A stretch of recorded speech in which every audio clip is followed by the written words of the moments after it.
والله تانا ما نبقى قاعدين وتولع ولا ما ننام ولا ليل ولا نهار. اما نخاف لحسن تمسك في عين. طول ما احنا قاعدين كده ها ما فيش حاجه، نروح من المكان ده التاني يولع. نقعد كده ها مسافه ما نروح نطفي هنا نيجي نلاقي هنا مولع، مسافه ما بقيت نقول لا تلاقي لما نظرنا بعيدنا نقعد كده ها حتى قفص ما غير هو كان قفص هدوم. ومسافه مشي حطيناه كده ها راح اتحرق. اللي يقول ده ساحر واللي يقول ده لعده جن واللي يقول طب حد يطلع ما حدش. النار على طول تولع. احنا بقيت قاعدين امبارح هنا ها وبصينا لقينا الست اللي الكبيره اللي وجعاه قال الشات جوه.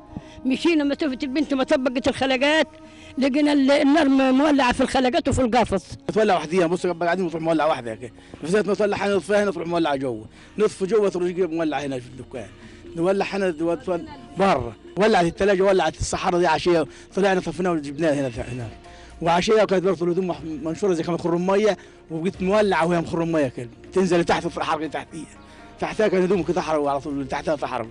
البطاطين والكبريتات كانت ملقحه هنا برضه حركتها. لما اقول جن واللي يقول لما اتحرقت ذره الماء اللي ورا دي انتشر الجن في البيت وما يحرق ويعمل متغاز قال لما يحرق هنا ويحرق جوا ويحرق برا على طول بالطريقه دي. الجور ده كان في 3 مصاحف في جوا الترابيزه اتحرقوا الثلاثه. اللي قام مولع في الهدوم نطلع بره نطفيها ونطلع بره نجي اللي قام مولع التاني في الهدوم وولعت في السرير وفي الدولاب وفي الثلاجه.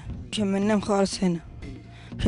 قاعدين هنا ليل ونهار قاعدين مش هننام. النار دي مستمره كل يوم، يعني مستمره في اليوم اللي يقل عن 10 مرات. حاولنا بكل الطرق بقيت نعمل كل الطرق معاها برضه النار برضه مستمره.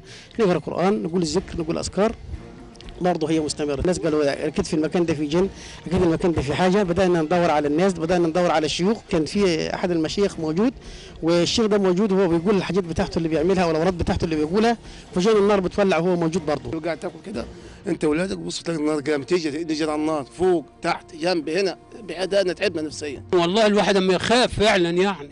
انا اما اجي هنا كده انا اخاف اقول لاحسن يشبك فيا ويروح البيت معايا. الجن اللي ما يقول عليه. كل ما نجيب شيخ كل واحد يقول لنا الواحد يقول سحر، واحد يقول جن، واحد يقول ده لما النار جت في الحمام انتشر وكل واحد كل ما حد يجي مش مطلعنا برضه من المشكله. كل شويه كل يجيبوا شيخ يقولوا ده مثلا من المرض وداه بعيد عن البيت، ده من العيل ده مش عارفين.